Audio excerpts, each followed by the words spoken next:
Magandang araw sa inyo mga kababayan. Meron akong magandang balita sa inyo. Ito po ang paksa natin. 5 tips to grow your money. Handa na ba kayo? Paano nga ba talaga palalaguin ang iyong pera? Marami mga Pilipino hindi po alam ito. Pero ngayon, atin pong i-discuss upang makatulong po sa iyo at sa iba pang mga kababayan natin. Kung handa na kayo, uumpisahan ko na.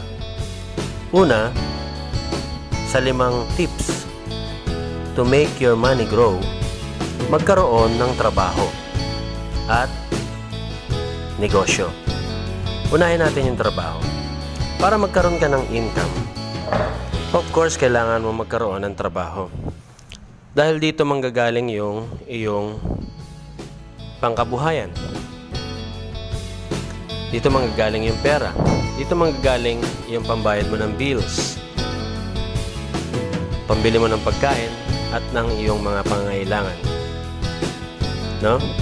At ang magandang balita, kapag ito ay pinagbuti mo, ginalingan mo sa pagtatrabaho, naging mabuti kang empleyado, ikaw ay maaaring ma-promote, ikaw ay maaaring magkaroon ng incentives, at matutuwa pa sa iyo ang amo mo. At maaaring increase pa ang sahod mo. O diba? Napalago mo na agad ang kaperahan mo sa trabaho mo pa lang. Pangalawa na sa number 1 tip ay yung business. Kung hindi sapat ang kinikita mo bilang empleyado, pwede ka namang magtayo ng maliit na negosyo. For example, nung ako po ay bago pa lang kami mag-asawa ng aking asawa, nagkaroon po kami ng negosyo, ice candy business. At ito po ay nakatulong sa amin sa pagbabayad ng bills, sa pagtutustos namin ng panggastos para sa aming baby. At ito talaga ay nakatulong sa amin, no? At napalago nito ang aming kaperahan. So yan po yung example. Pangalawang tip, multiple your sources of income. Yun nga, kung meron kang trabaho, meron kang business, pwede ka pang magkaroon ng iba pang source of income. Kunyari, nasa bahay ka lang. So, may mga business na ngayon online. So, pwede mong pasukin yan. Kung kaya ng oras mo, pwede mong pasukin yan. Mamili ka lang, marami dyan. So, isa pang business na halimbawa ay yung malakas dito sa amin at bumibili kami nito, yung Saira, no? Marami silang mga branches ng Saira pizza business. So, ano pa? Isa pang halimbawa niyan na malaking-malaki na ngayon ay yung Angel's Burger. Kung makikita nyo, marami po silang mga branches.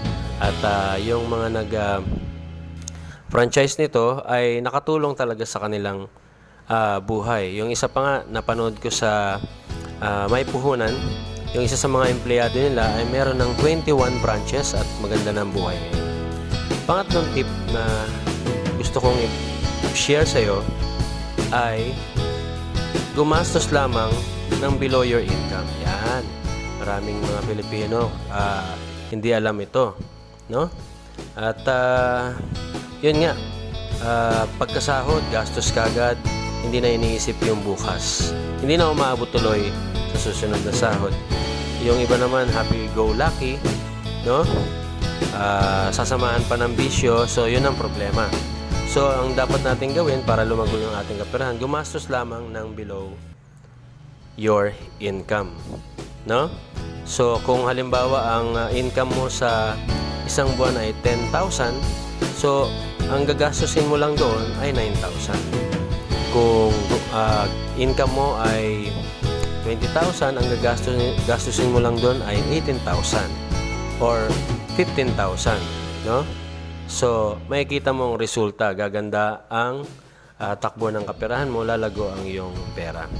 Pang-apat na tip na gusto kong i-share sa iyo ay mag-save ka, mag-ipon, magtabi ka intentionally. At dyan lalago ang iyong pera. For example, sa bawat sahod mo, magtatabi ka ng 10%. o kaya ay 20% kung kaya mo, no? So, mag-offering ka na rin, magtabi ka na rin para sa Lord. At panglimang tip at panghuli at pinakamahalaga sa lahat, mag-pray sa Lord. Amen? So, pag-pray mo yung trabaho mo, pag-pray mo yung boss mo, pag-pray mo yung negosyo mo, pag-pray mo yung pamilya mo, pag-pray mo sa Lord na pagpalain ka, pag-pray mo sa Lord na bigyan ka ng wisdom kung paano palalaguin pa ang iyong pera. Unahin mo si Lord, sundin mo siya sa bawat araw. Bakit? Dahil sabi ni Jesus, no, sa Matthew chapter 6 verse 33, seek you first the kingdom of God and His righteousness, and all these things shall be added unto you. Anong sabi ron? Kapag inuna natin na tayo ay pagharian ng Diyos at ang kanyang katuwiran, idaragdag niya raw sa atin yung ating mga pangailangan. So, yan po yung 5 tips na gusto kong i-share sa inyo. Sana makatulong po sa inyo, isa puso po ninyo, isa buhay po ninyo, at ihingi ninyo ng tulong sa Panginoon. Sige po, maraming pong salamat. Sana po nag-enjoy kayo at God bless you.